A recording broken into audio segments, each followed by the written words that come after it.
আলহামদুলিল্লাহ। দিনাজপুর জেলার সদর থানার অন্তর্গত গাবুড়া বটতলা বাজার সংলগ্ন ময়দানে রাজারামপুর ঈদগাহ মাঠ প্রাঙ্গণে যুব সমাজের উদ্যোগে 18তম বাৎসরিক 2 দিনব্যাপী ঐতিহাসিক তাফসীরুল কোরআন মাহফিলের সমাপনী রজনীর স্বনামধন্য সভাপতি, ইসলামিক চিন্তাবিদ, শিক্ষাবিদ জনাব মাওলানা মতিউর রহমান কাসেমি, হাজারো আলেমের উস্তাদ, ওয়ারাফা'না লাকা যিকরাক। মাহফিলের প্রধান অতিথি 4 নম্বর শেখপুরা ইউনিয়ন পরিষদের সম্মানিত চেয়ারম্যান, আমাদের অভিভাবক জনাব মমিনুল ইসলাম। এতক্ষণ যারা আলোচনা রাখলেন আপনাদের এলাকার সন্তান জনাব মাওলানা হারুনুর রশিদ, উদীয়মান তরুণ বক্তা মাওলানা বখতিয়ার আলী সিহাব, আমন্ত্রিত অতিথি যারা এসেছেন বিশেষ করে আলহাজ মনিরউদ্দিন আহমেদ, জনাব আমিনুল ইসলাম, জনাব রাকিবুল ইসলাম, লাফিজুর রহমান সহ নাম না জানা অন্যান্য সম্মানিত ব্যক্তিবর্গ, মঞ্চে বসা ওলামায়ে কেরাম, সামনে বসা মুসলমান ভাইরা, পর্দার আড়ালে সম্মানিতা মা এবং বোনেরা, প্রশাসনের ভাইরা, প্রাণ প্রিয় দিনাজপুরবাসী, দল মত নির্বিশেষে কোরআনে কারিমের এই অনুষ্ঠানে যারা হাজির হয়েছি, খুশি হয়ে বলছি আলহামদুলিল্লাহ। এই কোরআন এমন এক সম্পদ, ইন্নাল্লাযী লাইসা ফী জাওফিহি শাইউম মিনাল কুরআনি কাল বাইতিল খারিব। নবীজি বলেন, যার অন্তরে কোরআন নেই ওটা উজাড় গৃহ। তার মানে ওটা মানুষের অন্তর বলা যায় না, শয়তানের ঘর। আমরা এই ময়দান থেকে আজকে 96 মুসলমানের দেশে আহ্বান জানাবো, যারা শিক্ষা ব্যবস্থায় আছে 1 থেকে মাস্টার্স পর্যন্ত 100 মার্কের কোরআনে কারীম কম্পালসারি করতে হবে। যেহেতু সভাপতি একজন আলেম, তাকে সামনে নিয়ে বলছি, বিশ্ব নবীকে যেদিন আল্লাহ নবুয়ত দান করে 3বার জিবরাইল তাকে বুকে চেপে ধরেছিলেন, তিনি কিন্তু পড়েননি। বারবার বলেছিলেন ইকরা ইকরা ইকরা। উনি বলেছেন ওয়া আনা বিতারি, আমি পড়তে জানি না, কি পড়বো, পড়তে জানি। যখন ফেরেশতা জিবরাইল বলেছেন ইকরা বিসমি রাব্বিকাল্লাযী খালাক, একটা আয়াত না পরপর 5টা আয়াত তেলাওয়াত করেছিলেন। মুহাম্মদুর রাসূলুল্লাহ সাল্লাল্লাহু আলাইহি ওয়াসাল্লাম জিবরাইলের সাথে একাধারে তিনি 5টা আয়াত পড়েছিলেন। বুখারী শরীফের হাদিসের ব্যাখ্যায় আমি দেখেছি, জিবরাইল জিজ্ঞাসা করলেন, এতক্ষণ আপনি পড়লেন না কেন? নবীজি বলেন, ইয়া আখি জিবরাইল, হে ভাই জিবরাইল, বারবার আপনি বলছিলেন ইকরা ইকরা ইকরা, পড়েন পড়েন পড়েন। আমি কি পড়ব, কি পড়বো কি সেটা তো বলেননি। আপনি চতুর্থবার যখন বলেছিলেন বিসমি রাব্বিকা, রবের নামে পড়েন, আমি কিন্তু একটু দেরি করি না, আমি আরম্ভ করেছি আপনার সাথে। আর 1টা 2টা না, 5টা সেন্টেন্স আমি পড়েছি। বলেন সুবহানাল্লাহ। এটা দিয়ে দিন জিবরাইল সহ কিয়ামত পর্যন্ত নবীজির উম্মত যারা আসবে তাদেরকে তিনি শিক্ষা দিতে চেয়েছিলেন, আমার উম্মত যারা আসবে দুনিয়ায় তারা রব ছাড়া অন্য নামে পড়তে পারে না। নামের নাম বাদ দিয়ে যদি অন্য নামে পড়ে কেউ, পড়া হবে না তা না, কিন্তু পড়ায় মানুষের মতো মানুষ হওয়া সম্ভব না। আমি এই চোখে দেখেছি, বিশ্ববিদ্যালয়ে ক্লাস চলছে, শিক্ষককে ছাত্র জুতা দিয়ে পিটাচ্ছে, বলছে শালা করে মেরে ফেলবো। শিক্ষক হাত জোর করে বলছে, বাবা আমার ছেড়ে দিয়ে, জীবনে আর ক্লাসে আসবো না, না করে আমি মেরেই ফেলবো। এটা ছাত্র, এটা কি কথা বলেন? সিস্টেম অপর পৃষ্ঠায় দেখুন, চোখে আমি এইটাও দেখেছি। কোরআনে কারীম আমার সামনে, শিক্ষক ওযু করছে, ছাত্র পায়ে পানি ঢেলে দিচ্ছে।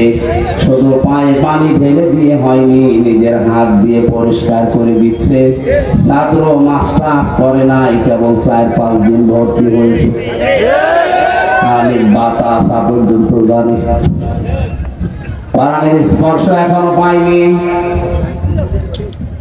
শুধু আল্লাহর পরিচয়, আউযু বিল্লাহি মিনাশ শাইতানির রাজিম, বিসমিল্লাহির রহমানির রহিম পড়ার পরে আলিফ বা তা সা এগুলো কেবল পড়ছিল।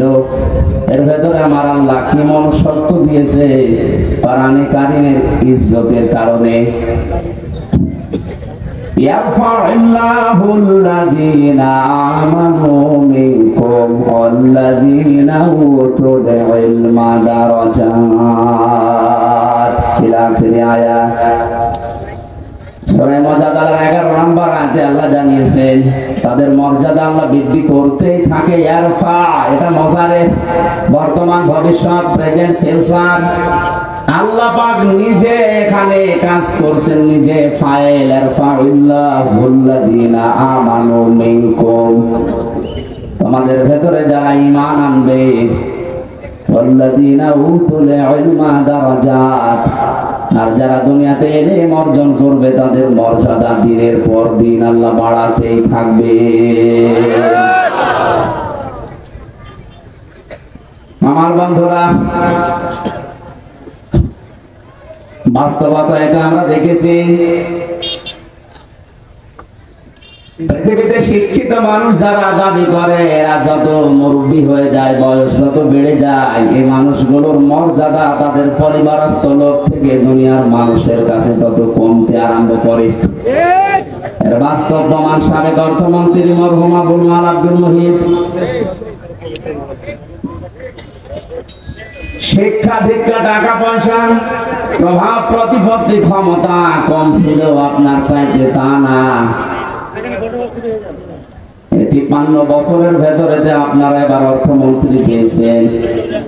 আর এতদিন পর্যন্ত চট্টগ্রাম, সিলেট, ঢাকা, ওই সমস্ত অঞ্চলগুলো বাংলাদেশ নিয়ন্ত্রণ করত। এত প্রভাব থাকার পরও দিন যত গেছে, মানুষের মর্যাদা আমার আল্লাহ পৃথিবীর কাছে কমিয়ে দিয়েছে। এমন কমিয়েছে, সন্তান পর্যন্ত অনেককে বাড়িতে রাখতে চায় না।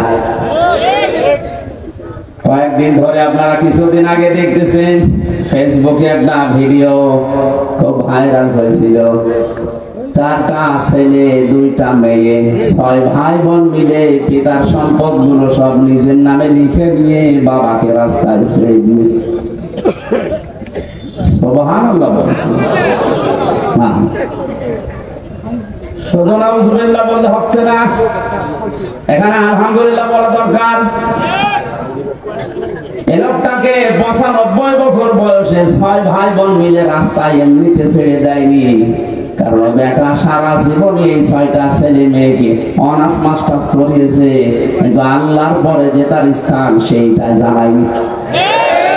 এটা জানানোর জন্য সে জায়গাগুলো দরকার, সেখানে সে ঘৃণা করত, সে দিত না। এই জন্য তার কপালে কি জুটেছে দেখেন। শুধু তার কপাল না, এই ভিডিওটা দেখার পরে আমার মনে হচ্ছে বাংলাদেশে আজ অনেক মুরব্বীর কপালে এইটাই জুটবে। কারণ বৃদ্ধাশ্রম গুলো খোঁজ নিয়ে দেখেন, কোন আলেমের মা বাবা আছে কিনা। কোরআন যারা জানে বসে পড়ে, তাদের মা বাবা ওখানে আমি পাইনি। আমি যতগুলো বৃদ্ধাশ্রমে ঘুরে ঘুরে দেখেছি, আমার এই ছোট জীবনে প্রায় 25টার উপরে বৃদ্ধাশ্রম দেখলাম। সেই রাঙ্গামাটির লংগদু থানা থেকে শুরু করে বাংলার বিভিন্ন প্রান্তে কোন জায়গায় কোন আলেমের মা বাবা বৃদ্ধাশ্রমে পড়ে কাঁদতেছে আমি পাইনি। কারণ আলেমরা জানি আমার আল্লাহর পরে মুরব্বীর স্থান আমার কাছে। নিজে খেতে না পারলেও দরকার হয় ভিক্ষা করে খাওয়াবে। অথচ ওই 6টা ছেলে মেয়ের ভেতরে আল্লাহর পরে মা বাবার স্থানে জ্ঞান কোনোদিনও মুরব্বী দেয়নি। জানবে কি করে? এই জন্য কায়দা কৌশল করে ফাঁকি দিয়ে মা বাবার সম্পদ গুলো নিজেদের নামে 6 জন লিখে নিয়ে মুরব্বীরে ছেড়ে দিয়েছে। এটা ছেড়ে দেওয়ার পেছনে যে কয়টা কারণ, তার অন্যতম হচ্ছে 6 ছেলে মেয়ের স্বামী আর তাদের বউগুলো। এই মুরব্বীকে এখন তারা বোঝা মনে করে। এই কথা বলে না কেন? যাদের সাথে বিয়ে দিয়েছিল এইগুলো এবং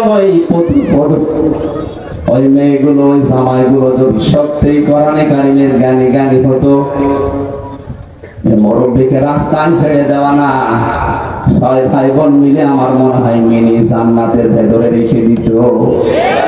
সবগুলো হায়ার এডুকেটেড, সব অনার্স মাস্টার্স করা, তাদের ভেতরে এইটা নেই যে বিরুদ্ধে নারাজ হয়ে গেলে আল্লাহর আরো নারাজ হয়ে যাবে, এটাও জানে না। এই শিক্ষা তাকে দেওয়া হয়নি। এখানে আহ্বান জানাচ্ছি হাদিসের আলোকে, যার ভেতরে কোরআন নেই ওটা যেহেতু ওঝার ঘর হয়ে যায়, শয়তানের ঘর। 96% মুসলমানের দেশে আমরা এরকম ঘরের অন্তর নিয়ে বাঁচতে চাই না, আমরা মানুষের অন্তর নিয়ে বাঁচতে চাই। নবীজি যেহেতু নবুয়ত পাওয়ার পরেই আল্লাহর নাম ছাড়া পড়তে রাজি হননি, আমাদের ছেলে মেয়ে প্রজন্ম যারা আসবে তারাও আল্লাহর নাম ছাড়া পড়বে না। এরা যদি মনে করেন রাজনীতি কোন দলের কথা, অপেক্ষা করেন কয়েকদিন পর ওই মুরব্বীর মতো আপনারও বাড়ি থেকে বের করে দেবে। আপনার ছেলে মেয়ে তো জানেন যে আপনি কি, আল্লাহর পরে যে আপনার স্থান ওরা তো জানেই না। এই জন্যই তো বারবার আহ্বান জানাচ্ছে যারা দায়িত্বে আছে শিক্ষা ব্যবস্থায়, 1 থেকে মাস্টার্স পর্যন্ত 100 মার্কের কোরআনে কারিম কম্পালসারি করে দেন। জীবনেও এ দেশে আর কোনোদিন কিয়ামতের আগে বৃদ্ধাশ্রম তৈরি হবে না। বৃদ্ধাশ্রম তৈরি করা হালাল? হারাম। কি বলেন? প্রকাশ্য হারাম কাজ এটা। কোরআনে যত ব্যাখ্যামূলক শব্দ আমি পেয়েছি, সবচাইতে বেশি শব্দ পেয়েছি মার বাবার নামে। কোন জায়গায় 3টা, 5টা, 7টা, 9টা, 11টা, 13টা, 17টা, 22টা, এত ব্যাখ্যা দুনিয়ায় কারণ আমি কোরআনে পাইনি। আল্লাহ রাব্বুল আলামিন বলেন আখফিদ লাহুমা জানাহাদ-দুল্লি মিনার রাহমা ওয়া কুর রাব্বিরহামহুমা কামা রাব্বায়ানি সগীরা।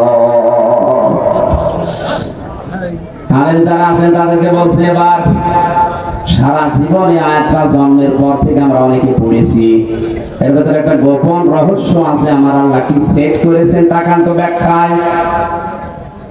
আল্লাহ পাক বলেন আখফিদ, খফজন মানে ডাউন করার পরে ফল করে দেওয়া। পৃথিবীর সন্তানদেরকে আমার আল্লাহ যেন নিজে চোখে আঙ্গুল দিয়ে হাত ধরে বলতেছে, হে পৃথিবীর সন্তানেরা ডাউন করে দে, এরপরে ফল কর। কে ডাউন করার পরে ফল করবেন? জানাহাজ বললে, জানাহন মানে ডানা, জানাহন মানে বল না কেন?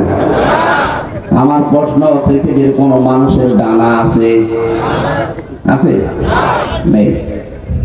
ডানা তো পাখির হয়, ডানা তো এরোপ্লেনের হয়, ডানা তো হেলিকপ্টারের হয়, মানুষের তো কোনো ডানা হয় না। তাহলে একটা মিথ্যা।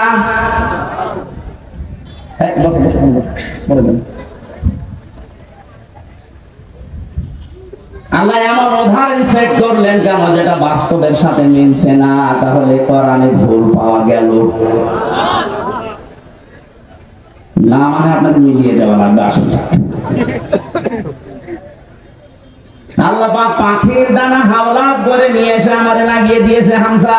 এই যে লাগিয়ে দিলাম জানাহাজ-দুল্লি মিনার রাহমা। তোর ডানার যত রহমতের বিষয়গুলো আছে সব মা বাবার জন্য ডাউন করবি, এরপরে ফল করে দিবি। আর এরোপ্লেন থেকে, হেলিকপ্টার থেকে ডানা নিয়ে এসে লাগালেন না কেন? পাখির ডানা দিলেন।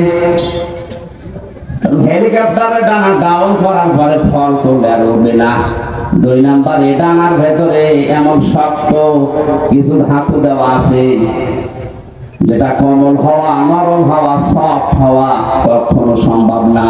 কিন্তু পাখির ডানা আল্লাহ হাওলাত করেছিলেন এই কারণে, কারণ এর ভেতরে এমন কিছু পর আছে, পালক আছে যেটা সফট, নরম, কোমল।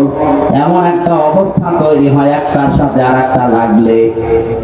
সিল যদি ছৌ মারে বাচ্চাগুলো তখন মায়ের ওই ডানার নিচে যাওয়ার পরে একটা কিচির মিচির শব্দ করে। বাংলাতে ওই শব্দকে বলা হয় অনির্বচন সুখ। কি বললাম? একটা অনির্বচন সুখ বাচ্চারা অনুভব করে।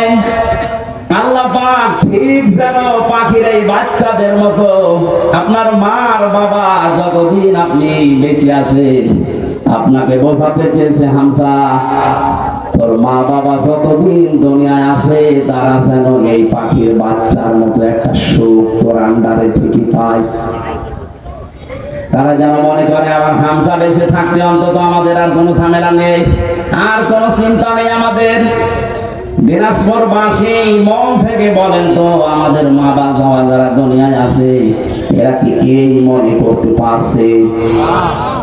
24 ঘন্টায় অনেকের মুরব্বীরা চিন্তায় থাকে, না জানি কখন ভাত বন্ধ করে দেয়। হ্যাঁ, এইসবের রংপুরের এলাকার মানুষ সহজ সরল তো এই জন্য কিছু টের পাচ্ছেন না। এই সহজ সরল মানুষগুলো মা বাবাকে খুব ভালোভাবে আদর যত্ন করে, এই জন্য আপনারা বুঝলেন না। এটা যদি আমি কক্সবাজারে বলতাম ওরা টের পেত। এত সম্মান, এত মর্যাদা, এত কিছু আল্লাহ দুনিয়াতে দিয়েছেন। এই দুইজনের ব্যাপারে নিজের ইবাদতের পরে নবীর নাম দেননি, আল্লাহ বলেছেন মার বাবার নাম। وَقَضَى رَبُّكَ أَلَّا تَعْبُدُوا إِلَّا إِيَّاهُ وَبِالْوَالِدَيْنِ إِحْسَانًا। আল্লাহ পাক বলেন আমি ফয়সালা করে দিয়েছি, সিদ্ধান্ত নিয়ে ফেলেছি, রায় দিয়েছি। আমি আল্লাহ রায়কে, আমি আল্লাহ ছাড়া কারো ইবাদত করা যাবে না। পৃথিবীতে যাদের মা বাবা আছে তারা যেন তাদের সেবা করে, তাদের পেছনে খরচ করে, তাদের প্রতি ইহসান করে। এটা আমি বানালাম। বলেন আপনি ইহসান করবেন কি করে? তার একটা একটা করে আল্লাহ এখানে 5টা ব্যাখ্যা দিয়েছেন। আপনি কোরআন পড়েন তো পুরোটা। পৃথিবীর কোন মানুষের ব্যাপারে এত ব্যাখ্যামূলক শব্দ আপনি পান কিনা? পাবেন না আপনি। অথচ দুইজনের নাম এত বেশি আল্লাহ ব্যাখ্যা দিয়েছেন, সেই দুইজনের পরিচয় ওই 6 ছেলে মেয়ে জানে না। এখানে 95 বছর বয়সের মুরব্বীকে বাড়ি থেকে রাস্তায় বের করে দিয়েছে, যান আপনারা দরকার নেই। ও কয়দিন পরে পড়ে মরবে, বেনে পড়ে থাকবে, কুকুরে শ্রীগালে ছিঁড়ে ছিঁড়ে খাবে। এক কথা বলে না কেন? অথচ 6টা ছেলে মেয়ে টাকা সব বিশ্ববিদ্যালয় থেকে মাস্টার্স করা। আমি বলছি না আপনার ছেলে মেয়েকে মাস্টার্স করাবেন না, তা না, অবশ্যই করান, কিন্তু তাকে 3টা বছর কোরআনে কারিম দেন। মাহফিলের সভাপতি যেখানে আছে এইরকম জায়গা যেখানে পান 3টা বছর তাকে পড়ান, আমি কোরআন গ্যারান্টি দিয়ে দিলাম, আল্লাহর কসম জীবনেও কোনোদিন আপনার সামনে নেশা করার সাহস পাবে না। 2 নম্বরে কোনোদিন আপনার মর্যাদা হানি করতে দেবে না। রাঙ্গামাটির লঙ্গদ থেকে আসার সময় দেখি এক মুরব্বী কাঁদতেছে, বৃদ্ধাশ্রমে মুরব্বী মানুষ, প্রায় 80 বছরের উপরে বয়স। আমার নিয়ে গেল কমিটি, বলছে হুজুর দেখেন, যে দেখি সন্তানটা পাশে বসে আছে, উনি কলেজের অধ্যাপক, চট্টগ্রাম বিশ্ববিদ্যালয় থেকে অনার্স মাস্টার্স করিয়ে এসে কোন কলেজে যেন অধ্যাপনা করছে। আজ 1 মাসের বেশি হয়ে গেল এই মাকে রেখে গেছে বৃদ্ধাশ্রমে।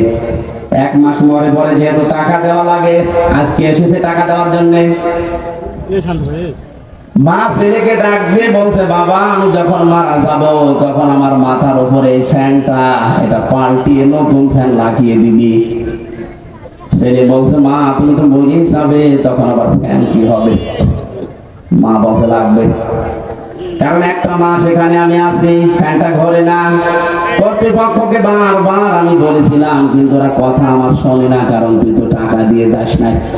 1 মাস পরে আজকে ওরা খবর দিয়ে তোকে নিয়ে এসেছে।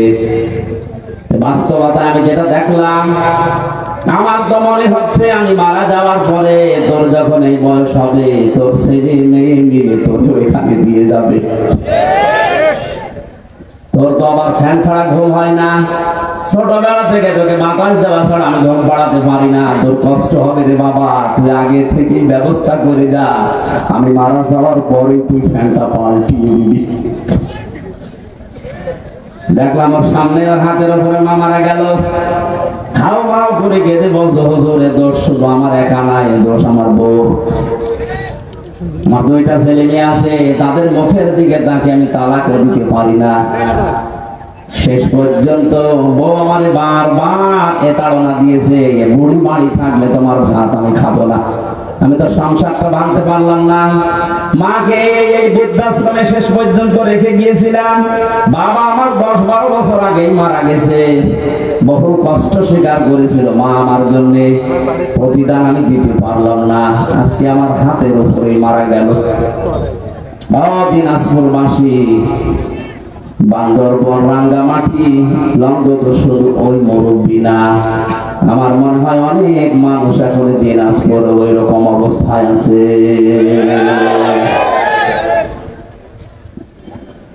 আমি যেটা বোঝানোর জন্য পর্যন্ত এসেছিলাম, ছেলে হোক মেয়ে হোক, আগে 3টা বছর তাকে কোরআনের সাথে পরিচয় করান, ওর অন্তরটা মানুষের অন্তর হবে, উজাড় গৃহ শয়তানের ঘর হবে না। তখন আপনি কি ও বুঝবে যে আল্লাহর পরে আপনার স্থান, তামাম দুনিয়া একদিকে চলে গেল, আপনাকেও ছাড়বে না। এখানে দায়িত্বে যারা আছেন আমি আবার আহ্বান জানাচ্ছি, শুধু আমরা একা মরবো না, একা ঝামেলায় পড়বো না, আপনিও ঝামেলায় পড়বেন। কোরআনে কারীমকে এখন কম্পালসারি করেন, আপনিও বাঁচবেন, আমরাও বাঁচতে পারবো। কথা বলে ঠিক কিনা? যে কোরআন না থাকলে মানুষের হৃদয় আর হৃদয় থাকে না, শয়তানের ঘর হয়ে যায়, উজাড় গৃহ হয়ে যায়। সেখান থেকে বাঁচাতে আজকের এই যুব সমাজ কোরআন কিছু না কিছু হলেও আমাদের অন্তরে যেন প্রবেশ করে, আয়োজনে যারা আঞ্জাম দিয়েছে আমরা খুশি হয়ে ধন্যবাদ দিয়ে বলছি আলহামদুলিল্লাহ। নবীজি জানিয়েছেন, মান ক্বারাআল কুরআনা, যে ব্যক্তি কোরআন পড়ে, এইদিকে তাকান, মান ক্বারাআল কুরআনা, যে ব্যক্তি কোরআন পড়ে, ফাস্তাজহারাহু, এবং একে ইজহার করার চেষ্টা করে। ইজহার মানে এজহার শব্দের শাব্দিক অর্থ 99টা। এজহার মানে স্পষ্ট করা, এজহার মানে প্রকাশ করা, এজহার মানে দাঁড় করানো, এজহার মানে প্রতিষ্ঠিত করা, এজহার মানে কায়েম করা। সবগুলো অর্থ একটা একটা করে অভিধানে মিলান আপনি পেয়ে যাবেন। সুতরাং যে ব্যক্তি কোরআন পড়বে এবং কোরআনকে কায়েম করার জন্য চেষ্টা চালাবে, কেন আল্লাহর নবী ফাস্তাজহারাহু দিলেন? নবীজি তো আমাদের মতো বাসাল ছিলেন, আন্দাজে বলতেন নাকি? অনেক প্রতিটি কথার ভেতরে কোনো না কিছু লুকিয়ে আছে। এরপরে শব্দের দিকে তাকান, ফাহাল্লা হালালাহু ওয়া হারামা হারামাহু। এই যে ফা দিয়েছেন মাঝখানে, আগের 2টা শব্দ বলার পরে ফা দিয়ে বাক্য আরম্ভ করলেন কেন? হালাল হারামের কথা এখানে বলার কথা ছিল না। কোরআনকে ইজহার করার পরে তিনি ফাহাল্লা হালালাহু ওয়া হারামা হারামাহু দিয়েছেন এই কারণে, কারণ কোরআন যদি প্রতিষ্ঠিত না থাকে, কোরআন যদি কায়েম না থাকে ব্যক্তি, পরিবার, সমাজ, রাষ্ট্রে, তাহলে ওই দেশে বসবাস করে এমন হালাল জিনিস আছে, এই হালাল জানার পর মানা যায় না।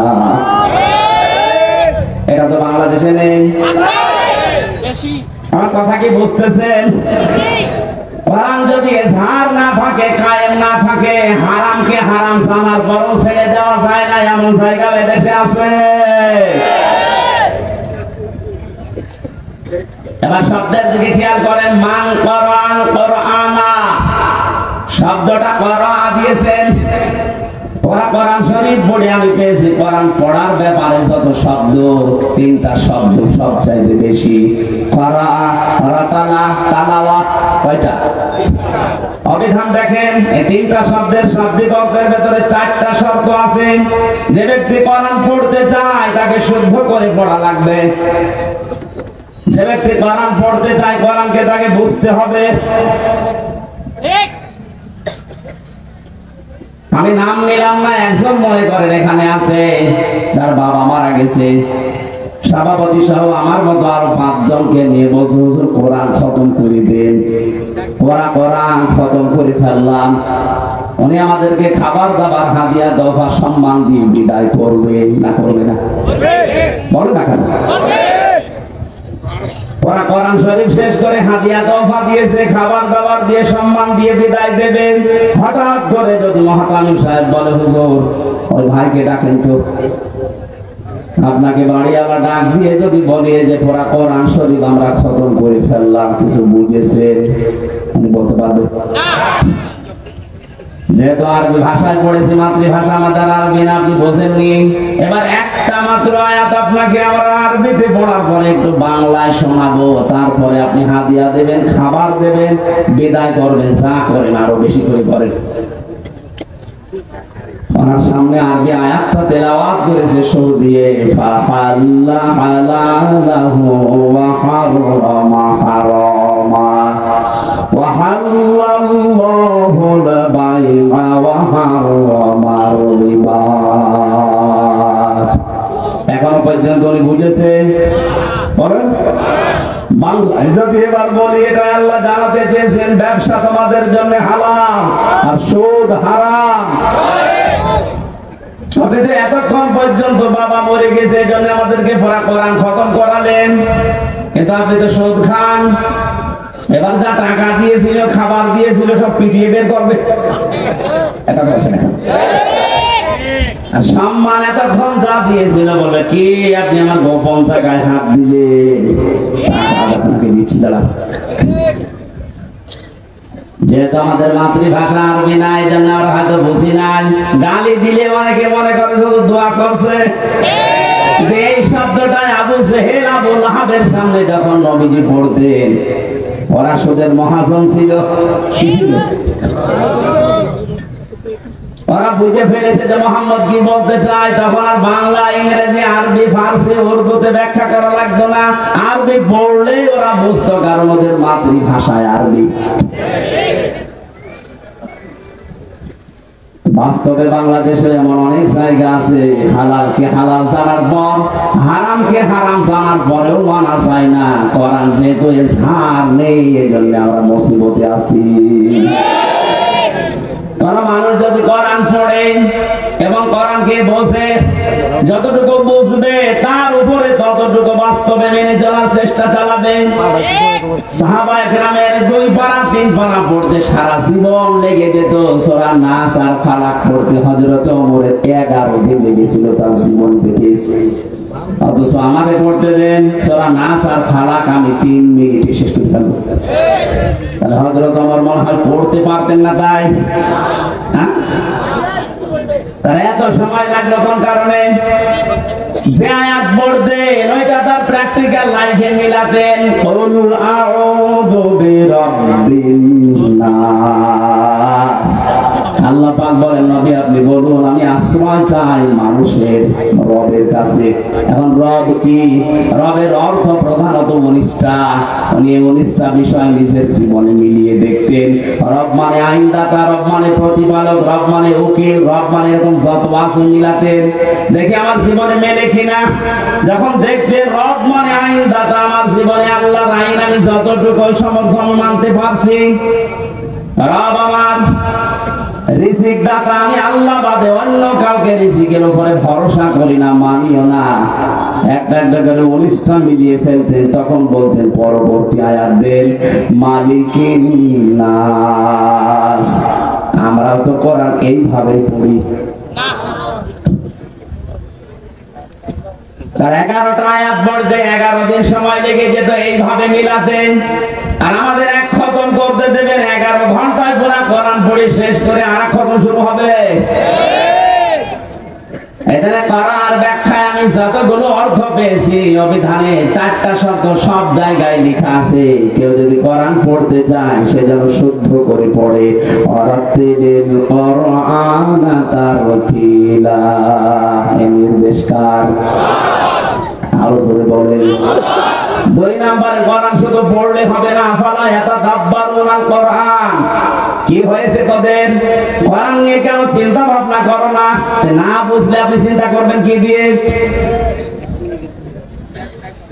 তিন নম্বরে এটা আপনার প্র্যাকটিক্যাল লাইফে আপনি মিলাবেন, বোঝার চেষ্টা চালাবেন। চার নম্বরে যতটুকু বুঝেছেন এটা যেন মানুষ মানতে পারে সেই ব্যবস্থা করে দেবেন। এই চারটা শর্তের নাম হচ্ছে ক্বারাআ। চারটার নাম কি? এভাবে যারা কোরআন পড়বে আল্লাহ পাক বলেন আল্লাযীনা আতাইনাহুমুল কিতাবা ইয়াতলুনাহু হাক্কা তিলাওয়াতি। আমি তাদের কিতাব দিয়েছি তারা এর হক আদায় করে, তার মানে চারটা শর্ত মেনে পড়ে। উলাইকা ইউমিনুনা বি, এই মানুষগুলো আমার কোরআনে বিশ্বাসী। বলেন সুবহানাল্লাহ। ওয়া ইয়াকফুর বিহি ফাউলাইকা হুমুল খাসিরুন। এই চারটা শর্ত মেনে যারা আমার কোরআন পড়ে না, ওরা কোরআনে বিশ্বাসী নয়, এরা জীবনে ক্ষতিগ্রস্ত হবে। এটা আমি বানালাম। বলেন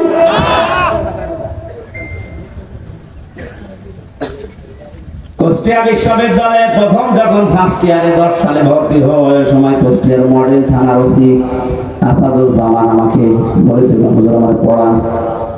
কি কোরআন তো আপনি ভালো পড়তে পারছেন না? মানে প্রথম বললাম সূরা ফাতিহা পড়ে শোনান তো, একেবারে গ্রামার যা আছে সব প্রায় আয়াত আছে, সুন্দর করে তেলাওয়াত করে আমারে শুনিয়েছে। বললাম আপনারে পড়াবো কি? পড়াতে হচ্ছে। উনি আমারে বলছেন না, আপনি যেভাবে আরবি পড়লে অর্থ বোঝেন, আমারে ওই কায়দা করিবেন। ওই কায়দা করতে কি 2 দিনে হবে? যতদিন লাগে আমি ওইটা পড়তে চাই। আমি যেমন ইংরেজি পড়লেই বুঝি যে কি বললাম, আরবি পড়লেই যেন আমি বুঝতে পারি যে আমি কি বললাম, ওটা যেন অর্থ করা না লাগে। 1 বছর উনি ওখানে ছিল, পুরাটা বছর ওনার পেছনে শ্রম দিয়ে অন্তত কিছু না হলেও কিছু আমি উপরে তুলেছিলাম। একদিন এক লোক টাকা নিয়ে এসেছে ওনার কাছে, ওই সময় পড়াচ্ছিলাম। বলছে স্যার আমার এটা নেই না, ওই মালটা ছেড়ে দেন। আমার বলছে হুজুর কি করবো? কি করবো মানে আপনারা কোন আয়াত পড়ান? ওই দিন আবার ছিল ঘুষের আয়াত, লা তাকুলু আমওয়ালাকুম বাইনাকুম বিল বাতিল, আয়াত পড়াচ্ছিলাম। আপনারা কেবল পড়ালাম কি? বলছে হ্যাঁ আমি বুঝে ফেলেছি। ওই সময় দেখলাম নিজের নামটারে গরম দিলে, দেখা আমি কোরআন পড়ে আর তুমি দোষ দিচ্ছ। তাড়িয়ে দিয়েছিল এই সময়, পরে নিয়েছে কিনা আমি জানি না। তো এরকম যদি হাদিয়া মাসে 10টা পায়, ওকে তো নেওয়া লাগে। এখন এটা করেছি স্যার, দোয়া করি স্যারের জন্য, স্যার যেন যেভাবে ছিল ওই সময় ওটা যেন মরণ পর্যন্ত টিকে থাকতে পারে। বলে না আমি। আমার ভাইরা, আমি যেটা বোঝাতে চাচ্ছিলাম, কোরআনে কারীম যারা এই 4টা শর্ত মেনে পড়ে আর একে ইজহার করার জন্য দুনিয়ায় চেষ্টা চালায়, কায়েম করা, প্রকাশ করা, প্রতিষ্ঠিত করা, স্পষ্ট করা, দাঁড় করানো, এটা যদি দাঁড় হয়ে যায় আপনি বাধ্য হবেন হালালকে হালাল জানার পরে মেনে নিতে। পারবেন না হালালকে হালাল জানার পরে মেনে না নিতে পারবেন না, এ পরিবেশ তৈরি হয়ে যাবে। কারণ জনগণের ভেতরে যখন কোরআনে কারীম প্রতিষ্ঠিত থাকবে, আপনি বাদশাহ, আপনি মন্ত্রী, আপনি মেয়র, যত বড় দায়িত্বে থাকেন না কেন, যারা আপনার আন্ডারে থাকবে ওদের বুকে এমন সাহস তৈরি হবে, সামনে থেকে প্রতিবাদ করবে। আপনি দাঁড়ান। হযরত ওমরের জামানায় যেহেতু কোরআনে ঝাড় ছিল, বক্তব্য দিচ্ছিলেন মসজিদে নববীতে, এক সাহাবী উঠে বললেন, খলিফাতুল মুসলিমিন, আমিরুল মুমিনিন আপনার বয়ান বক্তব্য বন্ধ করে কেন? প্রত্যেকে রাষ্ট্রীয় কাপড় পেয়েছে একটা একটা করে, সেই হিসাবে তো আপনিও একটা পাবেন। আপনার শরীরের ভেতরে ডবল কাপড় দেখা যায়, অবশ্যই আপনি একটা বেশি আত্মসাৎ করেছেন। আমার মনে হয় কোন চেয়ারম্যান না, কোন মেম্বার না, মেম্বারের চান্স আছে এটা। ওর সামনেও যদি কেউ এরকম প্রতিবাদ করে যে কাবি খা, ওইটা কই? ওরে 10 বছর ছাড়া লাগবে। আর সরাসরি প্রেসিডেন্টের সামনে দাঁড়িয়ে প্রতিবাদ করছে সাধারণ একজন মানুষ। হযরত ওমর ওই বয়ান বন্ধ করে দিয়ে বললেন, আল্লাহর নবীর সাহাবীরা, ঠিক আছে আমি ওর জবাবটা আগে দিয়ে নেই, আমি নিজে দেব নাকি আমার সামনের কাতারে আমার ছেলে আব্দুল্লাহ আছে ও দেবে? হযরত আব্দুল্লাহ বললেন, বন্ধুরা প্রত্যেকেই একটা একটা করে কাপড় পেয়েছে, আমিও একটা পেয়েছিলাম, আমার বাবাও একটা পেয়েছে। যেহেতু বাবাকে মাঝে মাঝে বিদেশি প্রতিনিধি দলের সাথে সাক্ষাৎ করা লাগে, জুমার দিন নামাজ আদায় করানো লাগে কেন্দ্রীয় মসজিদে, ঈদের সময় নামাজ পড়ানো লাগে।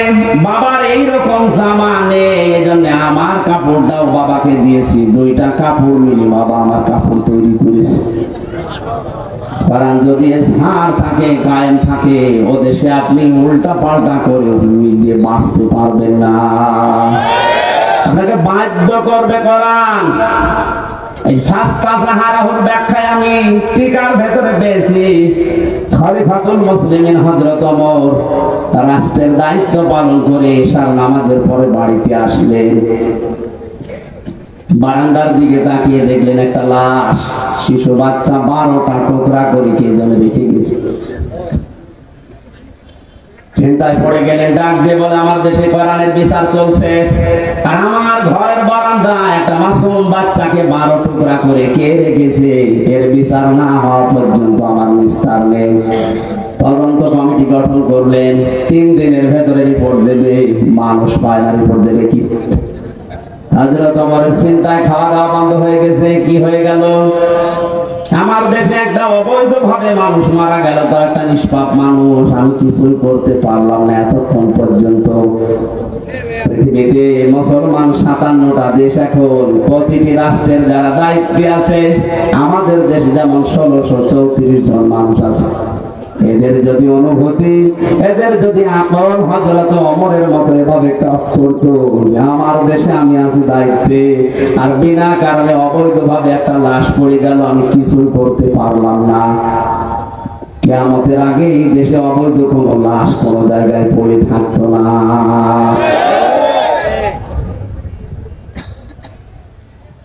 মাথা নষ্ট হয়ে গেছে। কি হয়ে গেল? কিছু পর্যন্ত এখনো আমার কাছে রিপোর্টই আসে না। হঠাৎ করে এক মুরব্বীকে সঙ্গে নিয়ে যুবতী একটা মেয়ে এসেছে, ডাক দিয়ে বলে, খলিফাতুল মুসলিমিন, যে লাশটা আপনার বারান্দায় ছিল ওটা আমার নিজের বাচ্চা, আমি ওরে টুকরা টুকরা করেছি। হযরত ওমর ডাক দিয়ে বলেন, মেয়ে কি বলো, বুঝে শুনে বলো। পরবর্তীতে কি হবে তুমি জানো? মানুষ হত্যা করার যে বিচার কোরআনে আছে সূরা বাকারায়, আমি নিজেও কোরআনের হাফেজা, আমি নিজে জানি যে বিচার কি হবে। আপনার যা আছে কোরআনে আপনি শুরু করেন না, আমি এমনিতে শুরু করতে পারি না। হযরত ওমর তারপরেও তিনি সব শুনলেন গোড়া থেকে শেষ পর্যন্ত, দেখলেন মেয়েটার কোনো দোষ এখানে নেই, যেহেতু মানুষও নিজে ইচ্ছা করে হত্যা করেছে, এই কারণে তার শাস্তি দেওয়া হবে। আগেরটা আমি বলছি পরে। রায় ঘোষণা হয়ে গেছে সূরা বাকারার 177-78 নম্বর আয়াত অনুযায়ী, কুতিবা আলাইকুমুল কিসাসু ফিল কাতলা, এই আয়াত অনুযায়ী তিনি রায় দিলেন। হঠাৎ করে 3 জন যুবক এসে বলে, খলিফা বিচারের রায়টা একটু থামান, ও দোষ ওই মেয়েটার না, ও দোষ আমাদের। বাবাকে নিয়ে জঙ্গলের পাশে বসবাস করতে মেয়েটা, আমরা 3 জন শিকারে গিয়ে যৌবনের তাড়নায় পড়ে মেয়েটাকে দেখে বাবাকে বেঁধে রেখে ওর সাথে আমরা অন্যায় আচরণ করি, শেষ পর্যন্ত আমাদের কারণে মেয়েটা গর্ভবতী হয়েছে। যদি বিচার করা লাগে তাহলে আমাদের করেন। হযরত ওমর 4 জনকে সামনে নিয়ে ধমক দিলেন, কি 3 দিন কোথায় ছিলে? আমার এত বড় টেনশনের ভেতরে রাখলে কারণ কি? আমি চিন্তায় আমার খাওয়া দাওয়া ঘুম বন্ধ হয়ে গেছে। 3 দিন ভেতরে আসলে না, এখন হঠাৎ করে সব একটা একটা করে বের হচ্ছে। যুবকেরা বলছে, খলিফাতুল মুসলিমিন, আমরা যে সময় অন্যায় করেছিলাম ওই সময় আসতে চেয়েছিলাম, মনে মনে ভাবছিলাম যদি ধরা না পড়ি তাহলে তার অসুবিধা নেই, কিন্তু কোরআনে কারীম আমাদেরকে বাঁচতে দিল না।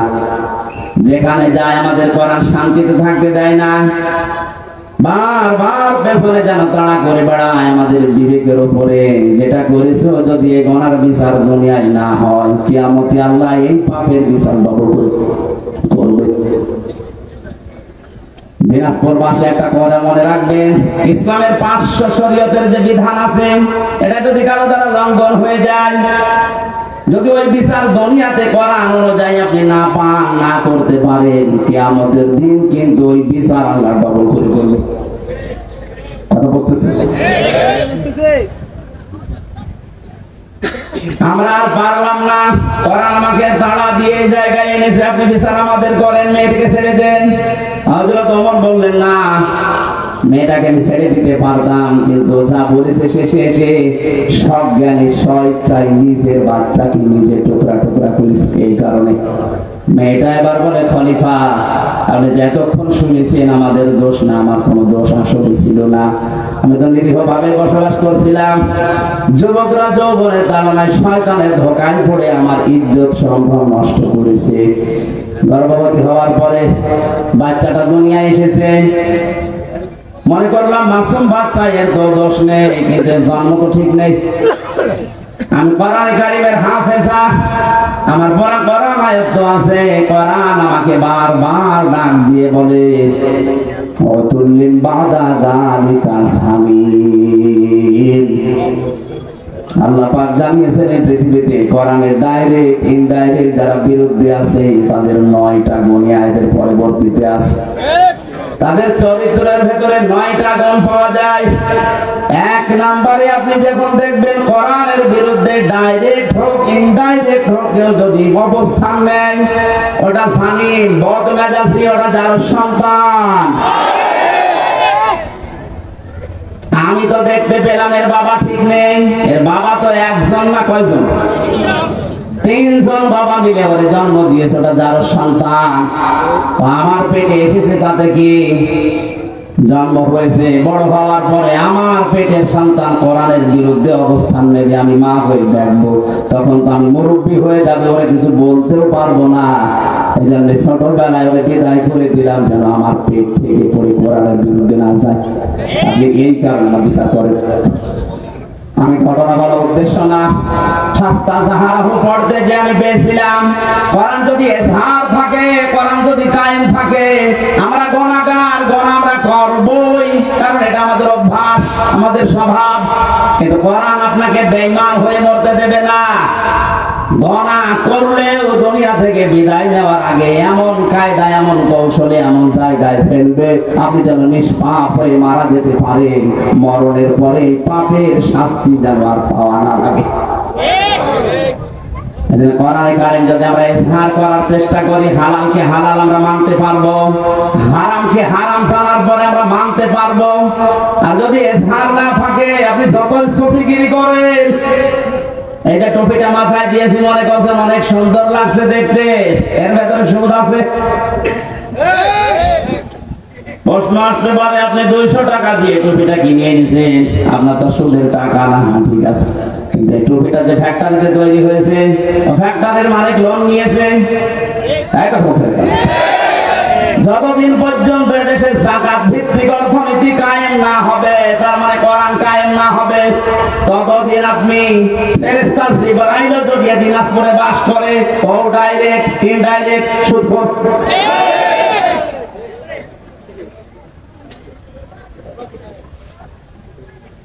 কোরআন যে পড়ে, কোরআনকে দাঁড় করানোর জন্য চেষ্টা চালাবে, আর হালালকে হালাল জানার পরে মেনে নেবে, হারামকে হারাম জানার পরে মেনে নেবে। আল্লাহর নবী বলেন, আদখালাহুল্লাহুল জান্নাহ, আল্লাহ তাকে জান্নাতে দিয়ে দিয়েছে, না দেবে না। আপনি আলেম, এখানে বসে আছেন আলেমেরা, আদখালাহুল্লাহুল জান্নাহ, আল্লাহ তাকে জান্নাতে দিয়েছে না দেবেন, দিয়েছে।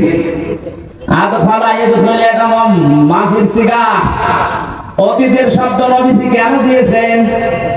তার মানে সত্যি যদি কেউ কোরআন ওই 4টা শর্ত মেনে করতে পারে, আর কোরআনকে জার করার জন্য, দাঁড় করানো, প্রতিষ্ঠা করার জন্য সারা জীবন চেষ্টা চালায়, হালালকে হালাল জেনে হারামকে হারাম মনে করে যদি ছেড়ে দিতে পারে, ও যেন বিশ্বাস করে নেয় আল্লাহ তাকে জান্নাতে দিয়ে দিয়েছে। বাড়ি যাওয়ার পরে খেয়ে দিয়ে সুবহানাল্লাহ বলবেন, কি বললাম আপনি টের পাচ্ছেন? শুধু এতটুকু নবীজি শেষ করেননি, অসাফাহু ফি আশারাতিন মিন আহলি বাইতিহি কুল্লুহুম ক্বাদ ওয়াজাবাত লাহুন নার, তার ব্যাপারে এমন 10 জনের পক্ষে সুপারিশ গ্রহণ করার ক্ষমতা আল্লাহ তাকে দেবেন। তার পরিবারস্থ লোকদের ভেতর থেকে যাদের উপরে জাহান্নাম ওয়াজিব হয়ে গিয়েছিল। এই যে সম্মানটা এই কোরআনের কারণে, কিসের কারণে? এই কোরআন শোনার জন্য, বোঝার জন্য, আমল করার নিয়তে যারা বসে আছি, আমরা সেই কোরআনে কারীম থেকে আরম্ভ করছি তাফসীর আকারে সূরা আলে ইমরানের 133 134 দুইটা আয়াত পড়েছি। তাফসীর আকারে আমরা একটা একটা করে যাব ইনশাআল্লাহ। জবান করে কোরআনের আয়াত থেকে শিক্ষা নেওয়ার উদ্দেশ্যে পড়েন আউযু বিল্লাহি মিনাশ শাইতানির রাজিম। গরমে কি আপনারা সব গরম দিয়ে দিয়েছেন? জবান খুলে পড়েন, শয়তান যেন আশপাশে না থাকে। আউযু বিল্লাহি মিনাশ শাইতানির রাজিম। বিসমিল্লাহির রহমানির রহিম। وسارعوا إلى مغفرة من ربكم وجنة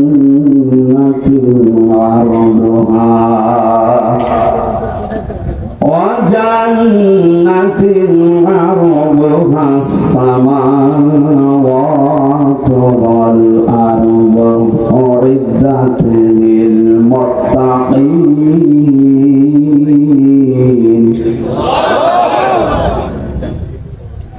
অনেকগুলো বিষয় ছিল, শানে নজরুল ছিল, ঐতিহাসিক প্রেক্ষাপট, নামকরণ সব আমি বাদ দিয়ে দিলাম। কিন্তু গরমে আমার ভেতরে ঘেমে একেবারে শোক চলছে, এত বাতাস হচ্ছে, তারপর ঘেমে যাচ্ছে।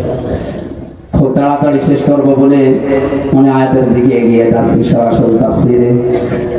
আল্লাহ পাক বলেন সারিউ, তোমরা দৌড়াও, একা একা দৌড়াও না সবাই। এবার ওঠেন তাহলে দৌড়ানো আরম্ভ করি। আল্লাহর আদেশ, তোমরা সবাই মিলে দৌড়াও। এরপর আপনি দৌড়াবেন না। কোথায় দৌড়িয়ে যাবেন?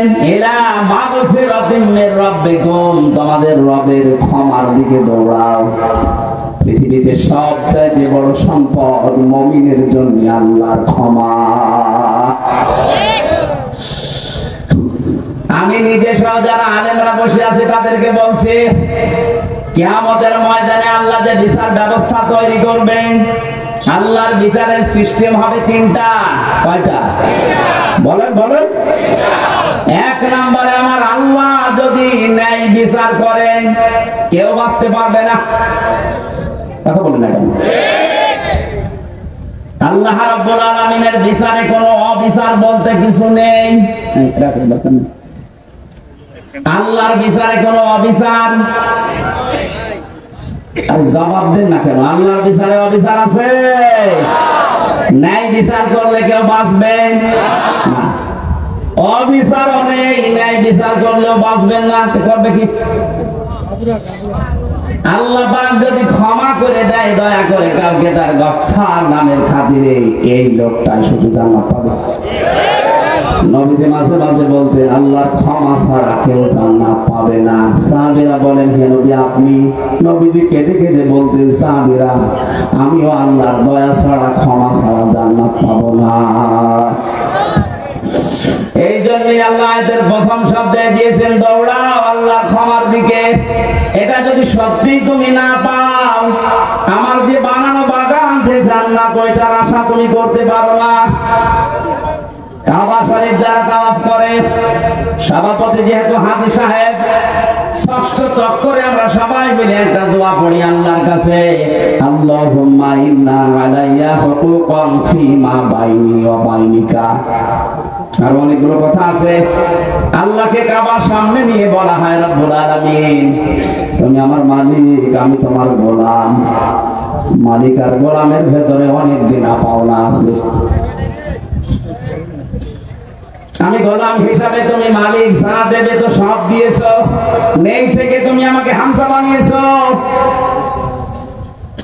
উল্লেখ করার মতো আমি আমি চেয়ারম্যান, কিসের চেয়ারম্যান আমি উল্লেখ করার মতো কিছু ছিলাম না।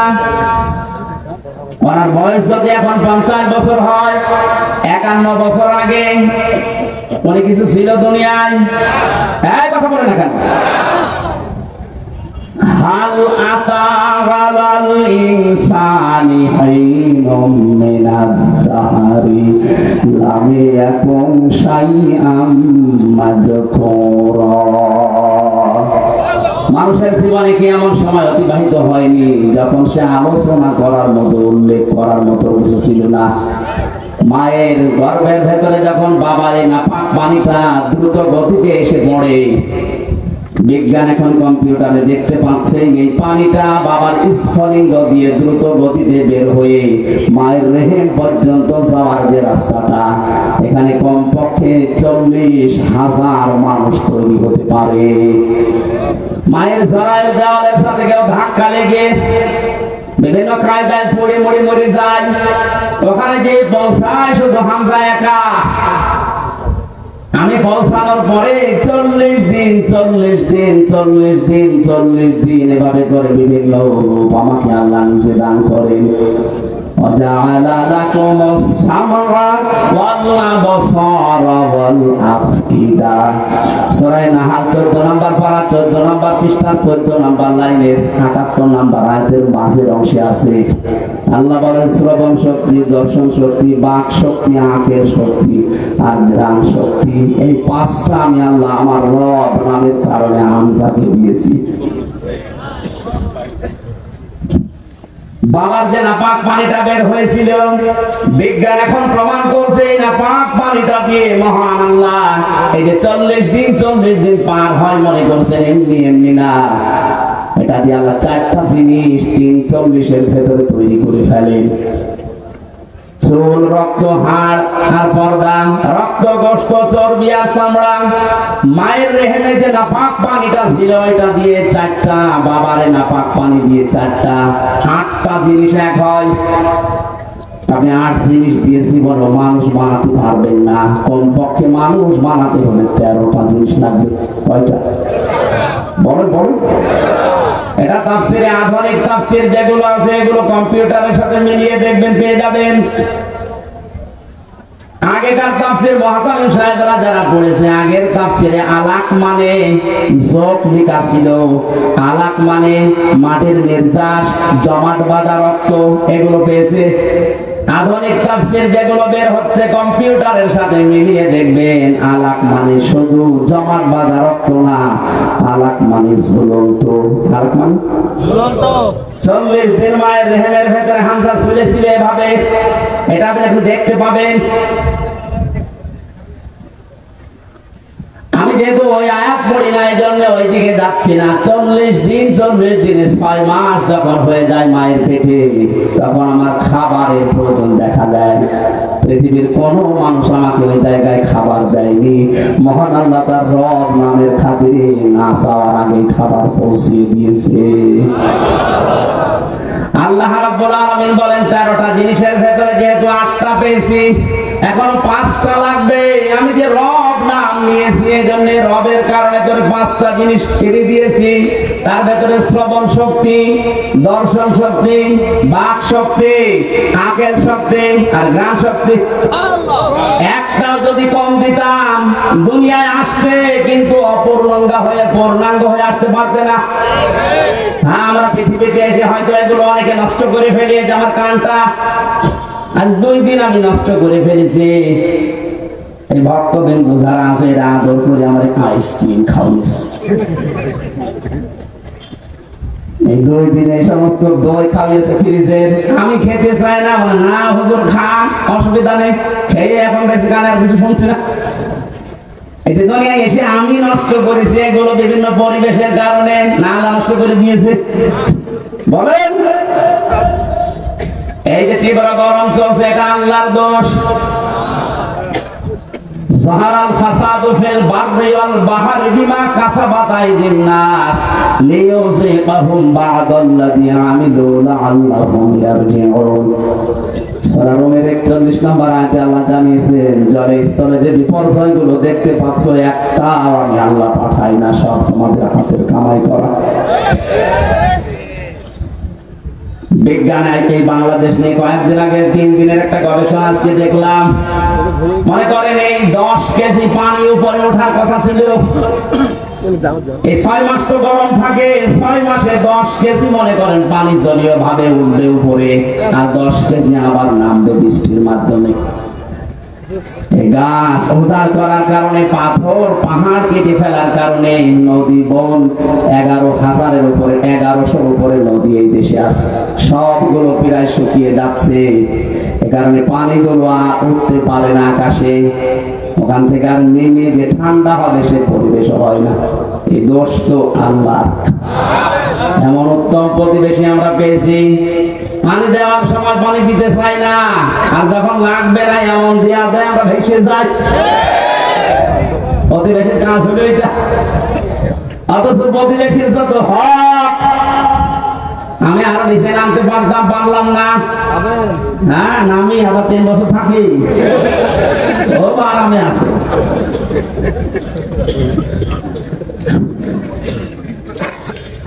বিভিন্ন ধর্মীয় গোড়ামি বিশ্বাসের কারণে ওই সমস্ত জাতিরা তারা বিভিন্ন জিনিস পুড়িয়ে ফেলে, অথচ ওগুলো পুড়িয়ে ফেলার নিয়ম না, মাটির নিচে পুঁতে ফেলার নিয়ম। ওগুলো যেন পচে সার হয়, ওগুলো যে জমি উর্বর হয়, এই নিয়ম ছিল ইসলামে। এই যে মানুষকে মাটি দেওয়া হয়, অন্যান্য জাতিরা পুড়িয়ে ফেলে, কত পার্থক্য আপনি একটু যদি দৃষ্টি দিয়ে দেখেন, এটা শব্দ যেয়ে পড়বে আমাদের প্রতিবেশীর উপর। এই জন্য কিছু বলতে পারছি না। মা রান্না করছিল, ছেলেকে বলছে যে 50টা টাকা দিলাম, তেল নিয়ে আয়। তরকারি আমার চুলার উপরে রান্না হচ্ছে না, ও তরকারি রান্না দেখতেছে, বাজারে যে রাস্তার মাঝখানে দেখে মার্বেল খেলা হচ্ছে। 50 টাকা দিয়ে মার্বেল কিনে খেলা আরম্ভ করেছে, 50 টাকা হেরে গেছে। 3 ঘন্টা পরে বাড়িতে আসে না, তো সেরকম রেগে আছে। ওই যে তরকারি যেটা চুলায় যায় আর নাড়ে, ওর নাম কি? ও যখন বাড়িতে এসেছে ডাক দিয়ে বলে, ওই হামজা, টাকা কই? কথা বলে না। তেল কই? কথা বলে না। 3 ঘন্টা কোথায় ছিলি? কথা বলে না। 3টা প্রশ্নের জবাব আমার জানা নেই। আসতে বলেন, আমি বললেই মার খাবো, না বললেও মার খাবো। প্রশ্নের জবাব গুলো কি আমার জানা নেই? বলতে পারবো, বললেই মারবে। আবার যদি চুপ করে থাকে যে বলবো না, তাও মারবে। তারপর যদি একটু বুদ্ধিমান হয়ে থাকে, অন্তত 4-5টা মায়ের খাই, তারপরও বলবো না, বললেই সমস্যা। মায়ের উপর দিয়ে যাক, এই জন্য এটা 3 বছর মায়ের উপর দিয়ে গিয়েছে। আপনারা যারা মানুষ পুড়িয়ে ফেলেন, পরিবেশের যে কি ক্ষতি হয় আপনি জানেন। খড় কোটা যেগুলো বিভিন্ন আবর্জনা মনে করে আপনি পুড়িয়ে ফেলছেন না, এটা নিয়ম নয়। বিশ্বনবী 1500 বছর আগে এটা নিষেধ করে দিয়েছেন, মাটির নিচে দিয়ে দাও, এগুলো সার হয়ে যাবে। মাটির উর্বর শক্তি, খাদ্য তৈরি করার যে শক্তিটা আল্লাহ বাড়িয়ে দেবে। এখানে পানি ওঠা এখন বন্ধ, হয়তো 10 কেজি ওঠার কথা ছিল, উঠে চলে গেছে বিভিন্ন কায়দায়। এখন যে নামবে যে সমস্ত জায়গায়, ওই জায়গাগুলো পানি নামানোর জন্য যেটা দরকার ওই জিনিস নেই। আমাদের কি করে, আমরা তো গাছ কেটে সব শেষ করে ফেলি, পাহাড় গুলো উজাড় করে ফেলি। এরপরে যেখান থেকে আসা দরকার 1100 বিল খাল নদী নালা যদি ভরাট থাকতো, এত গরমের ভেতরে আমাদের এই কয়েকদিন কষ্ট করা লাগতো না। পাপের ফসল আমরা পেয়েছি। আল্লাহ বলেন, আমি একটু মজা চা খাই মাঝে মাঝে, দেখি ওরা ফিরে আসে কিনা। বাঙালি এমন চাঁদ, ফিরে আসা দূরের কথা, আল্লাহর সমস্ত আযাব আসার পরে মন্তব্য দেয় টকশোতে বসে বসে যে এগুলো প্রাকৃতিক দুর্যোগ, তেমন কিছু না। বেটা প্রাকৃতিক দুর্যোগ বলে কিছু নেই, সব তোমাদের হাতের কামাই করা ফসল। পৃথিবীর যেই দেশে প্রকাশ্য জেনার ব্যভিচার বেড়ে যায়, মহান আল্লাহ তখন সঙ্গে সঙ্গে দেশে গজব নাজিল করার সিদ্ধান্ত নেয়। বাস্তব প্রমাণ তো ভাই, এই কথা বলে না কেন? আমেরিকায় এত জেনা হয় না, বড় বড় ভবনগুলো সব জেনার কারখানা। আল্লাহর সহ্যের বাইরে চলে গেছেন, বিমানবন্দর পর্যন্ত ভাসিয়ে দিয়েছে। যা এখন এই ঘাস শুকিয়ে উঠতে ওদের 10 বছর লাগবে। দুবাইয়ের মতো এত উন্নত জায়গাগুলো যদি আল্লাহ কয়েক ঘন্টায় ধ্বংস স্তূপে পরিণত করে দিতে পারে, আমাদের দেশকে কিছুই করতে পারবে না, কারণ আমরা করোনা মোকাবেলা করে ফেলেছি।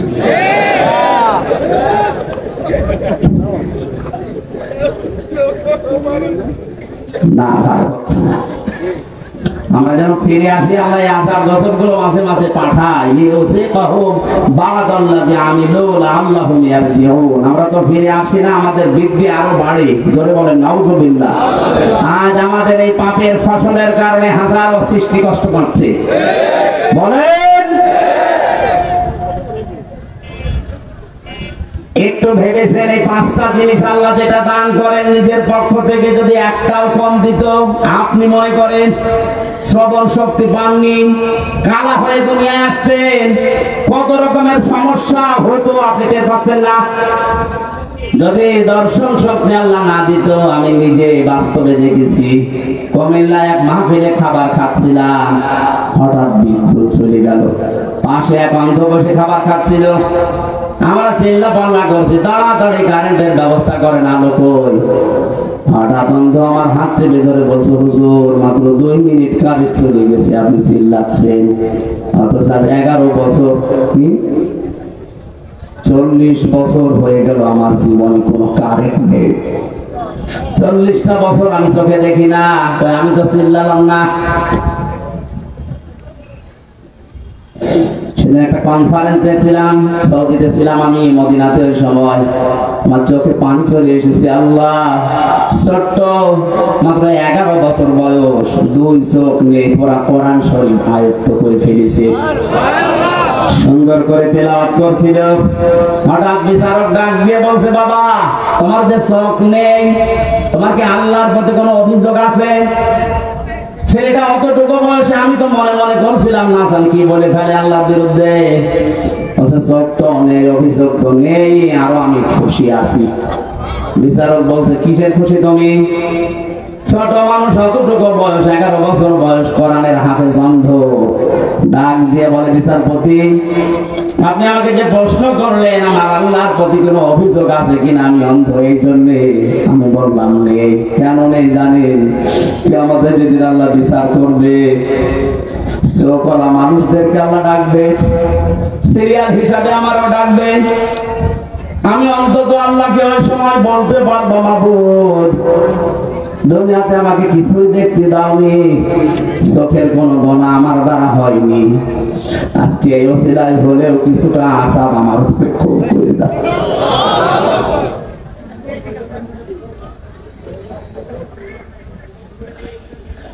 কাবার সামনে নিয়ে মানুষ এই কথাগুলো আল্লাহকে শোনাচ্ছে। আল্লাহুম্মা ইন্না আলাইয়া হুকুকান ফিমা বাইনি ওয়া বাইনিকা। হে মাবুদ, তুমি তো আমার মালিক, আমি তোমার চাকর, গোলাম, সার্ভেন্ট, বান্দা, ভিত্ত যাই বলেন। আমি তো নেই থেকে হামজা হয়েছি।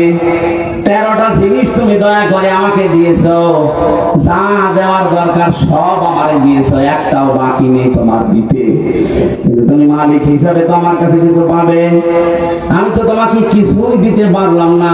আজকে কাবা এসেছি সেই বাংলাদেশ থেকে, একটা পুঁজি আমার আছে, আল্লাহ তুমি আমার মাফ করে দাও। আল্লাহ বলেন ক্ষমার দিকে দৌড়া। এটা যদি না পাই জীবনে, তার পুরা জীবনটাই ব্যর্থ। ফেরাউন ক্ষমা পায়নি, এজন্য 650 বছর রাজত্ব করে ওর জীবন ব্যর্থ। বলেন আজ যারা 41 সাল 71 সাল টার্গেট দেন, 71 না কিয়ামত পর্যন্ত যদি আপনি হায়াত পান আর ক্ষমতায় থাকেন, আল্লাহ পাক যদি আপনাকে মাফ না করে, আপনার পুরাটা জীবন ব্যর্থ।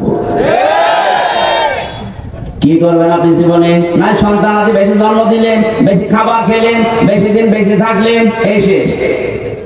আপনি একদিন না একদিন তো মরবেন, মাস্ট বি মরবেনই। কারণ আপনার চাইতে বড় লোক যিনি মুহাম্মদ রাসূলুল্লাহ, এত বড় দামি মানুষ মারা গেছে। জীবন এটাই। এই ধোঁকাটা আমরা আসলে এখনো পর্যন্ত অনেকে বুঝার পরও না বোঝার ভান করে থাকি। কোরআন আমি হাতে নিয়ে বলছি, পৃথিবীতে স্ত্রী ধোঁকা, সন্তান আদি ধোঁকা, মা বাবাও ধোঁকা, পুরা দুনিয়াটাই ধোঁকা। আমার হায়াতুদ দুনিয়া ইল্লা মাতাউল গুরুর। আল্লাহর কথা 100% সত্য।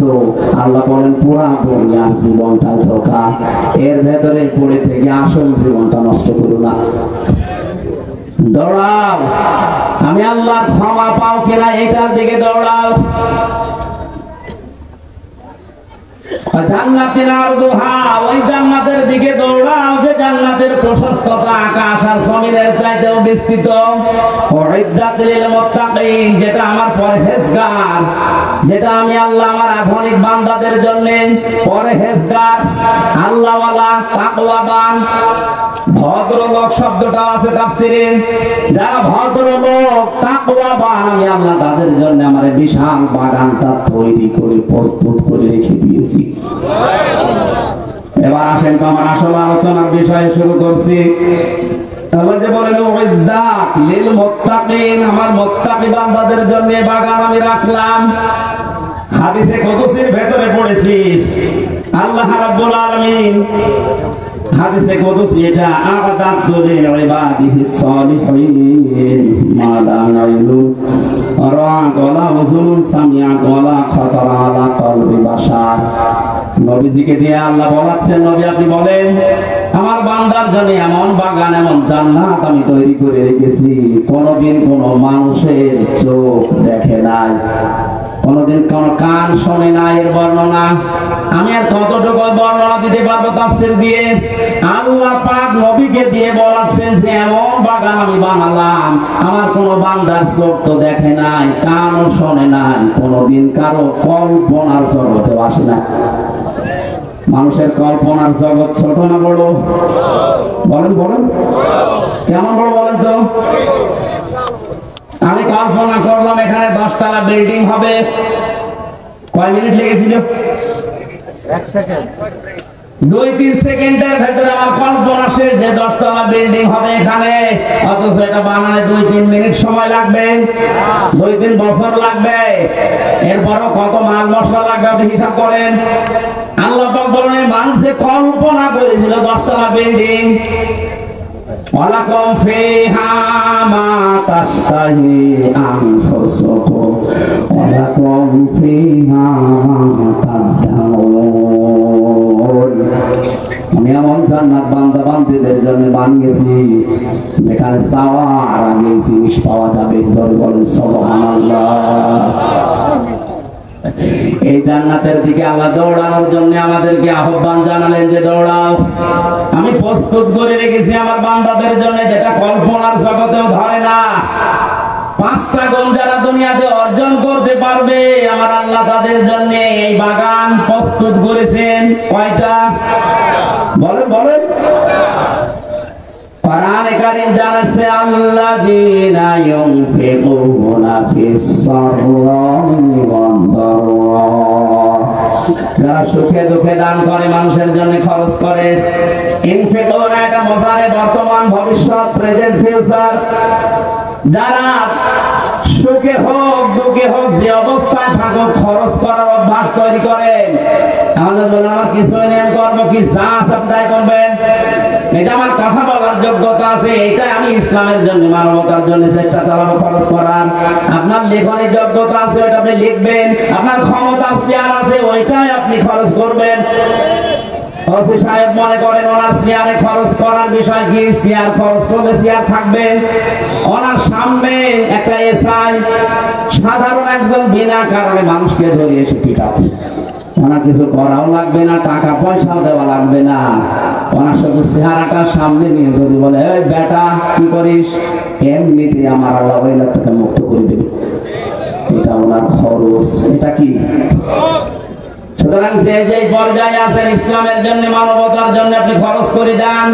যদি এটা এখন না করে, আনফিকু মিম্মা রাযাকনাকুম মিন ক্বাবলি আয়াতিয়া আহাদাকুমুল মাউত ফায়াকুলা রাব্বি লাউলা আখারতানি ইলা আজালিন করিব ফাসাদদাকু ওয়া আকুম মিনাস সালিহিন।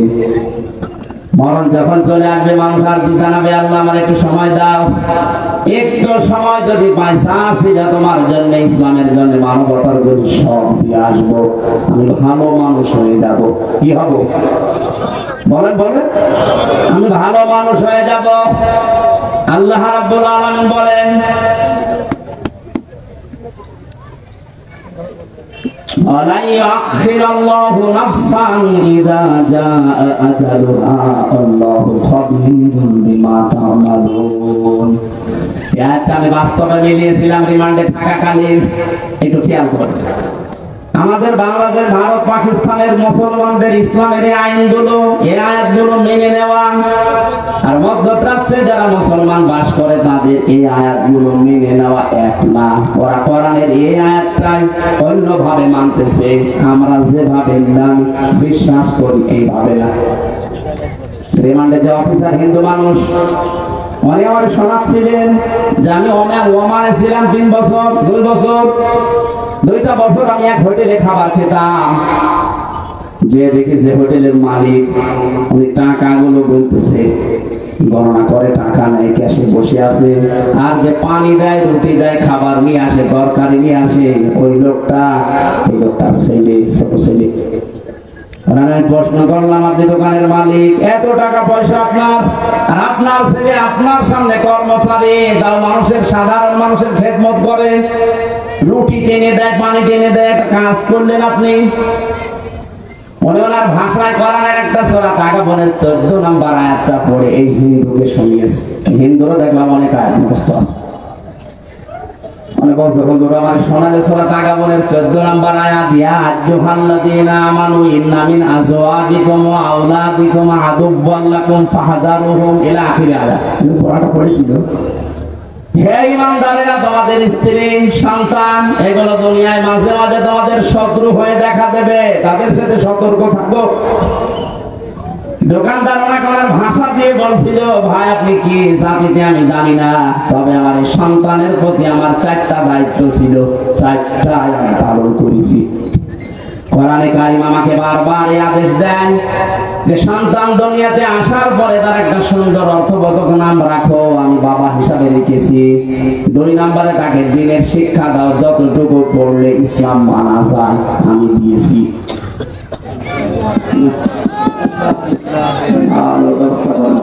সুবহানাল্লাহ, আলহামদুলিল্লাহ, লা ইলাহা ইল্লাল্লাহ।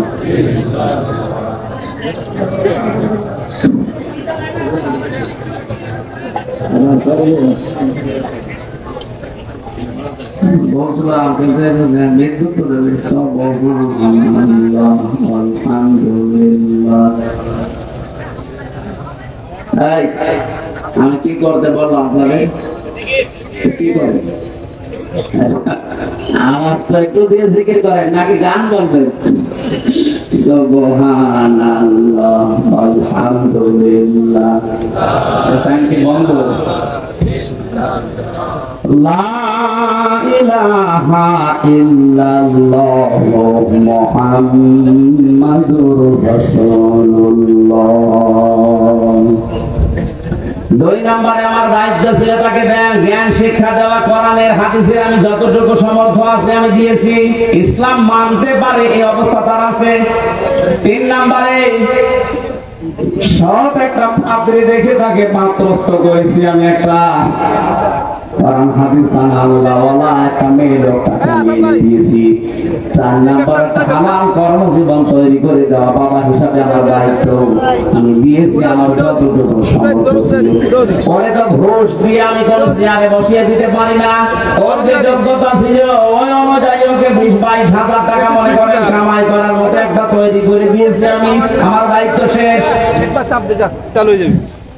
আমাদের দেশে করার এই আয়াত পড়ার পরে মানার সিস্টেম কিন্তু এটা ছিল না। অনেকের সন্তান যে চেয়ারে বসার যোগ্য না 10 লাখ টাকা দিয়ে হলেও ঘুষ দিয়ে চেয়ারে বসিয়ে দিচ্ছে। নিচে নামতে পারলাম না, যারা দুঃখিত।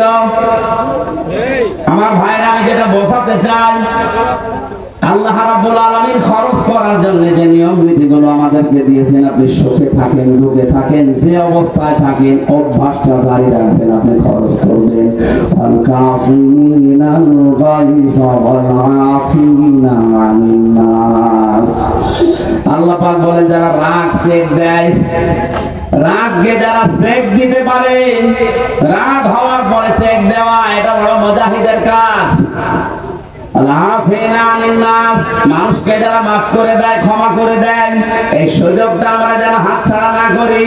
দুনিয়াতে যদি সামর্থ্য থাকার পরেও কোন মানুষকে একটা অপরাধ মাফ করে দেয়, কিয়ামতে মহান আল্লাহ আমার 70টা অপরাধ নিজ গুণে মাফ করে দেবে। এই মানুষগুলোকে আল্লাহ সব চাইতে বেশি ভালোবাসেন বলে ঘোষণা দিয়েছেন। এরপর বাকি যে কয়টা আমরা তাফসীর আকারে বলবো, বারবার এই যে কাগজ পাঠাচ্ছে, ওদের কালেকশন হয়নি, টাকা তুলে দেন। এখন টাকা তুলে মানুষ দেবে? যতটুকু যার সামর্থ্য আছে এখনো দেওয়ার মতো পরিবেশ পাননি, দেননি। ওনারা যাচ্ছে যেন আগামীতে এটা একবার বন্ধ হয়ে না যায়, এই জন্য যারা যাচ্ছে 2-3 মিনিটের ভেতর ওনাদের কাছে দিয়ে দেন। এই ছেলে কই এটা করা তো ঝামেলা ভালো। কি হলো, লোকজনই নেই, এটা কারে কি বললাম? হ্যাঁ, নিজেরা দায়িত্ব নিয়ে কয়েকজন তৈরি করে দেন তো। যুবক যারা আসলে যে ব্যাস মারা ওরা যাচ্ছে, ওনাদের হাতে আপনারা বের করে দেন, 2-3 মিনিটের ভেতরে দিয়ে দেবেন। ভাইয়েরা যেন একেবারে হতাশ হয়ে না পড়ে। সুবহানাল্লাহ আলহামদুলিল্লাহ লা ইলাহা ইল্লাল্লাহ। সুবহানাল্লাহ আলহামদুলিল্লাহ লা ইলাহা ইল্লাল্লাহ। এটাতে ধরুন সুবহানাল্লাহ আলহামদুলিল্লাহ লা ইলাহা ইল্লাল্লাহ। পারিবারিক জীবনে আমাদের কম বেশি প্রত্যেকের, এমনকি হিন্দুদের পারিবারিক যে সমস্যাগুলো, এটা শুধু মুসলমানদের, হিন্দু খ্রিস্টান মুসলমান যা আছে জাতি পৃথিবীতে সবার কম বেশি পারিবারিক ঝামেলা চলছে। কারণ জেলখানা হিন্দু বউ মারার অপরাধে যাবতীয় জেল কাটছে। এই জন্য পারিবারিক জীবনের যে সমস্যাগুলো এবং সমাধান করে আমাদের যেন দুনিয়ায় শাস্তি পাওয়া না লাগে, পৃথিবীর এই ছোট্ট সংসারটা যেন একটা জান্নাত বানিয়ে ফেলতে পারি। পরকীয়া প্রেমের যে হিরিক চলছে এটা যেন বন্ধ হয়। এ বিষয়ে আমি 2টা বই লিখেছিলাম, একটা হচ্ছে নারীদের জন্য, একটা পুরুষদের জন্য। এই স্টেজের পেছনে গাড়ি আছে না কোথায় আছে জানি না, ওই সামনে আছে, ওটা আপনারা নিয়ে ওনাদেরকে পড়তে দেবেন। এটা আমি আগে কোনদিন করি না। জেলখানায় যে বাস্তব অভিজ্ঞতা পাওয়ার পরে এটা লিখেছিলাম। দেখলাম হাজারো মানুষ জেল খাটতেছে পারিবারিক জীবনে দাম্পত্য কলহের কারণে। এটা সমাধান করা দরকার। বাস্তবে আমাদের সুখের সংসার কিভাবে তৈরি হয়, আল্লাহ আমাদেরকে এই বইটা থেকে কিছু জ্ঞান অর্জন করে বাস্তবে আমল করার। তাহলে কি ঝড় উঠছে নাকি?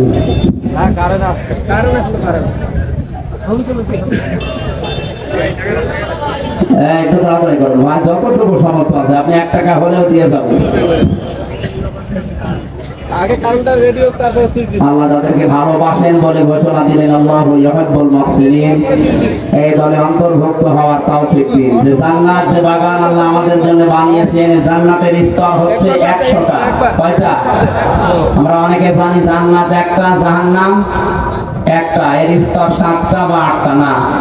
জান্নাতের স্তর 7টা না, কোরআনে আমি 100টার উপরে পেয়েছি। এই বইয়ের ভেতরে কোরআনের আয়াত দিয়ে আর হাদিস দিয়ে দিয়েছি 100টার উপরে জান্নাতের স্তর আছে, দরজা আছে।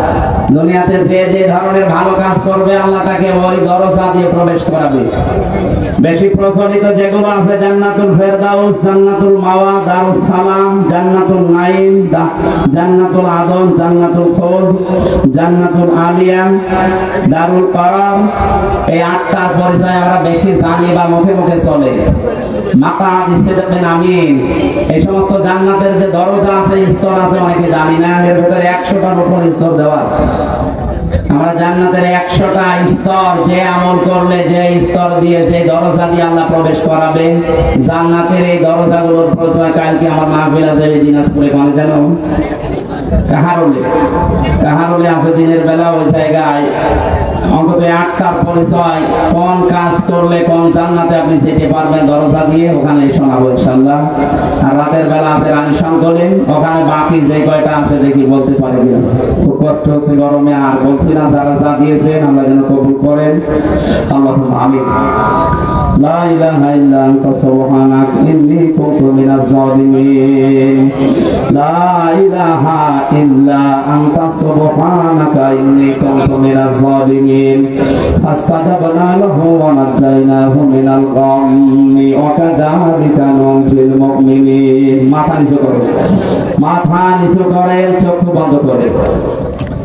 জীবনের অপরাধগুলো হযরত আদম আলাইহিস সালামের মতো আমরা স্মরণ করছি। রব্বানা যালামনা আনফুসানা ওয়া ইল্লাম তাগফির লানা ওয়া তারহামনা লানাকুনান্না মিনাল খাসিরিন। রব্বুল আলামিন,